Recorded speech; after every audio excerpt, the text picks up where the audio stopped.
débat sérieux parce qu'on va parler anorexie, boulimie, un tabou encore une fois. On va d'abord écouter un psychiatre que nous sommes allés interroger pour savoir, on parle de boulimie, d'anorexie, mais qu'est-ce que c'est réellement? On l'écoute, on en parle juste après.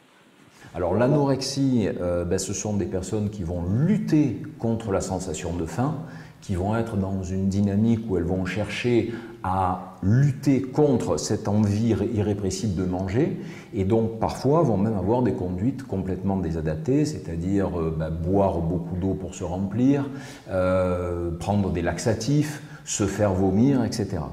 Et puis, il y a la boulimie étant une dynamique un petit peu différente, c'est-à-dire que la personne va à certains moments faire des crises où elle va avoir un besoin irrépressible de se remplir. Donc dans ce cas-là, ça ne veut pas dire manger beaucoup, ça veut dire manger n'importe quoi. C'est-à-dire que la personne, elle peut très bien ouvrir les placards et manger un paquet de gâteaux, des pâtes à moitié cuites, une pizza à moitié décongelée et finalement être très mal au niveau physique et parfois même derrière se faire vomir ou vomir naturellement vu tout ce qu'elle aura ingéré.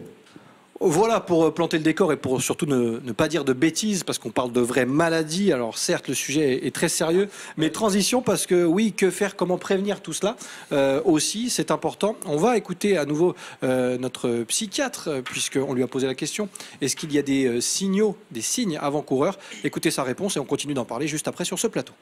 C'est pas facile à détecter, en particulier la boulimie, parce que la boulimie, on peut très bien avoir une jeune femme qui souffre de problèmes boulimiques, on va dire à poids constant, parce que la personne, elle peut ingérer des quantités énormes de nourriture, mais se faire vomir derrière, et tout ça, le cacher à son entourage.